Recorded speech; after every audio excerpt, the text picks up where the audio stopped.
Hello friends, शुभ संध्या। मैं पिछले काफ़ी दिनों से वीडियो नहीं बना पाया क्योंकि राजनीति में ज़रा ऊहा-पोह की स्थिति चल रही है, अभी भी चल रही है। पर एक कंटेंट मुझे बहुत बहुत कचोटता है और उसके साथ में 3 साल तक लगातार जुड़ा रहा। जो अन्ना हजारे ने जो आंदोलन शुरू किया था दिल्ली में, उसको जयपुर के मंच को मैं संभाल रहा था और बहुत तन मन धन से उसमें काम किया, दिल लगा के। और मेरे बीजेपी के मित्र कुछ नाराज भी हुए और मेरे उसु सन्यासी भी मेरे से नाराज हुए कि ये क्या राजनीति में भाग लेना, हमारे गुरु ने तो बताया नहीं।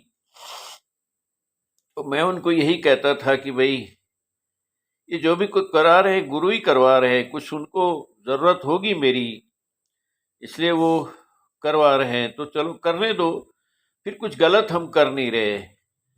अन्ना हजारे के आंदोलन को देख के मैं यही समझा था कि अगर ये सक्सेस होता है तो निश्चित रूप से भारतीय जनता पार्टी को इसका लाभ होगा, और ये असफल होता है तब भी भारतीय जनता पार्टी को इसका लाभ होगा। तो मेरे एक दो भारतीय जनता पार्टी के जब से बनी तब से मैं शुरुआत में भारतीय जनता पार्टी में था और बहुत सक्रिय रूप से मैंने भाग लिया।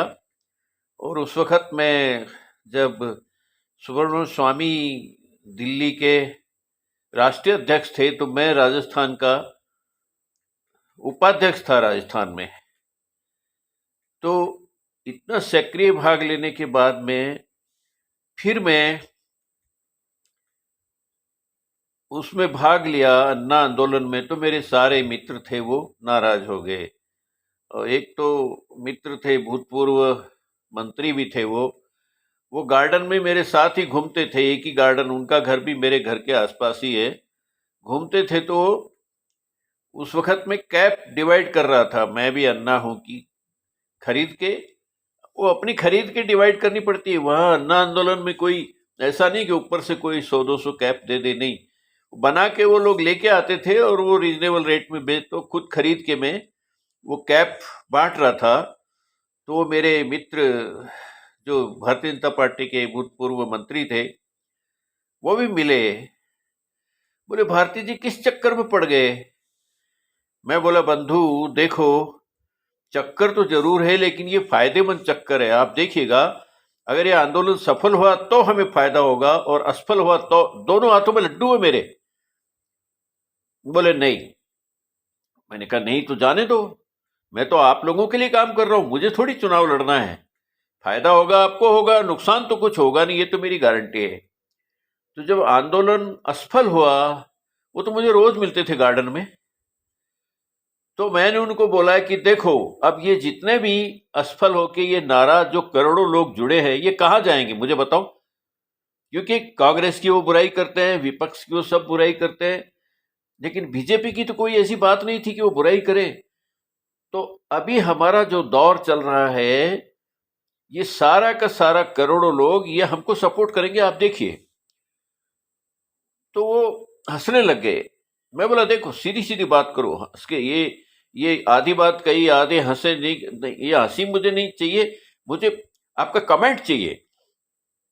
बोले आप बिल्कुल ठीक कह रहे हो, ये तो हमने सोचा ही नहीं था। तो मैंने तो पहले दिन से बता रहा था आपको कि हाँ, ये आंदोलन समाप्त होता है, आंदोलन फेल होता है तो हमें फायदा, दोनों हाथों में लड्डू है, तो ऐसे काम को कौन नहीं करेगा।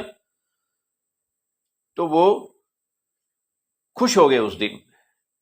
और उसके बाद में मेरे उसु सन्यासियों के मित्र भी, जब आंदोलन समाप्त हुआ तो करीब 50 मित्र आए और आके उनको बोला कि स्वामी जी, आपको क्या आदेश हुआ ऐसा कि सबने मना किया और आप आए इसमें। मैंने कहा ये कुछ आदेश ही होगा, और मुझे कुछ ऐसी इंट्यूशन भी होता है। उसी इंट्यूशन का परिणाम है कि मैं मोदी लाओ देश बचाओ आंदोलन शुरू किया। वो एक अलग बात में बात आ गई है। मुख्य बात मुझे अन्ना आंदोलन के बारे में ही करने का आज का जो कंटेंट है वो वही है और उसमें केजरीवाल का जो रोल शुरू होता है। मैं मित्रों, दिल्ली में भी मैं अन्ना, केजरीवाल और हमारे मित्र कुमार विश्वास ओशो के सन्यासी हैं, मुझे मालूम था और मुझे जानते भी थे वो। उनका प्रेम मुझे बहुत मिला, सहयोग भी बहुत मिला। जब भी मेरी स्लिप जाती थी बोलने के लिए, तो वो बहुत लंबी लाइन होती थी उसमें स्लिप्स की, लेकिन उनका प्रेम था, वो मुझे फटाफट बुलाते थे और मेरे को स्माइल दे के बोलते थे कि, इशारा करते थे कि वाह।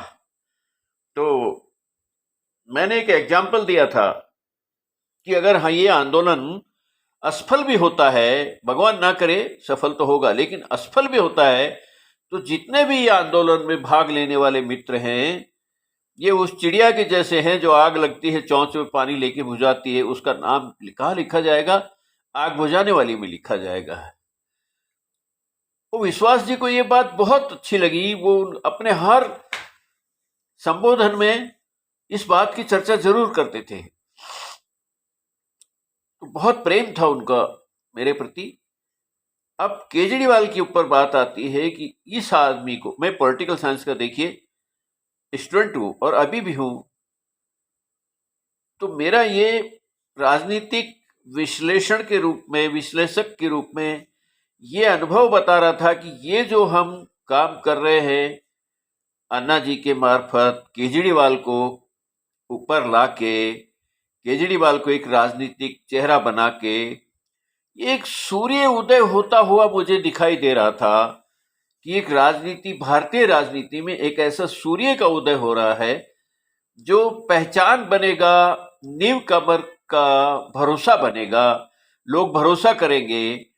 लेकिन मुझे बताते हुए, बोलते हुए बहुत दुख हो रहा है कि ये इतना नालायक आदमी निकलेगा, इतना अव्वल दर्जे का दुष्ट आदमी निकलेगा। मैं जितने भी विश्लेषण है, ये विशेषण है, ये सब इसको देना चाहता हूं कि ये नालायक आदमी ने न्यू कमर का भारतीय राजनीति में रास्ता ही बंद कर दिया। इतना शातिरपना किया इसने कि थोड़ी सी सफलता मिलते ही और ये बौर आ गया, ये भ्रष्टाचार के ऊपर, और कैसे कैसे लोगों को टिकट दिया जो मास्टर थे अपने अपराधी जीवन के, ऐसे ऐसे लोगों को। तो ये बहुत भारतीय राजनीति में बहुत बड़ा एक कलंक लग गया। अब नए लोगों को कोई भरोसा नहीं करेगा। दूसरी बात मैं ये बोलना चाहता हूं कि ये आदमी ये जो मूर्खता कर गया, ये इसीलिए कर गया कि इसके ऊपर कोई गुरु नहीं था। इसकी जो नकेल थी वो कोई पकड़ने वाला नहीं था, इसका नाक में नकेल डाल के हिलाने वाला नहीं था, इसको कंट्रोल करने वाला नहीं था। निरंकुश हो गया। अगर अंकुश होता तो क्या होता? उसको पहली बार यही कहता है कि गलत लोगों को राजनीति में मत लो और राजनीति को तुम पैसा कमाने का धंधा मत बनाओ। ये तो पागल हो गया। और मुझे तो आश्चर्य है कि ये इतने बड़े पद पे रह के आया है, उसके बाद में ऐसे पगला गया ये आदमी। ये हमारे भारत का इतिहास देख लीजिए कि सदा से ये भारत भूमि को क्या अभिशाप लगा हुआ है, क्या अभिशाप मिला हुआ है कि जहां देखो कि सूर्य उदय हुआ है उसको भी ग्रहण लग जाता है। बहुत दुख पाके मेरी आत्मा से इसके लिए शब्द निकलते हैं गंदे गंदे। और मैं पिछले 10 साल से, इसको 13 साल हो गए शायद, 2010 में चालू हुआ था ये, पिछले 10 साल से मैं कह रहा हूं कि ये आदमी पागल है। खुल्लम खुल्ला मेरे जितने भी मित्र मेरा पढ़ते हैं मेरे कंटेंट को, उसके 10 साल से कह रहा हूं कि ये आदमी पागल है। और पागल कुछ भी कर सकता है। पागल के अंदर एक बड़ी शक्ति होती है, भले वो गलत दिशा में जा रहा हो। जैसे वर्ल्ड वार में जर्मनी का जो डिक्टेटर था वो भी तो पागल था। उसने लाखों यहूदियों को गैस चैम्बर में मरवा दिया। पागल कुछ भी कर सकता है। तो ये हमारा केजड़ी भी पागल है। अभी देखो, इतने भ्रष्टाचारी कांड किए और मैं बंगला नहीं लूंगा, गाड़ी नहीं लूंगा, करोड़ों रुपया बर्बाद कर दिया। शर्म नहीं आती? अगर मेरे पास इसको कुछ करने का अधिकार होता तो मैं इसको 24 घंटे भी बर्दाश्त नहीं करता, इसको तुरंत इसको बर्खास्त करके जेल में डाल देता। लेकिन आम आदमी के पास तो कोई अधिकार नहीं है। ये जिससे जीतता है उनको ये रेवड़ियां खिलाता है। मैं बिजली फ्री, पानी फ्री, बस का टिकट फ्री, औरतों को ये फ्री, वो फ्री। ये इसने राजनीति में एक गंदगी फैलाई है। इसको भारतीय राजनीति के जानने वाले लोग कभी बर्दाश्त नहीं करेंगे।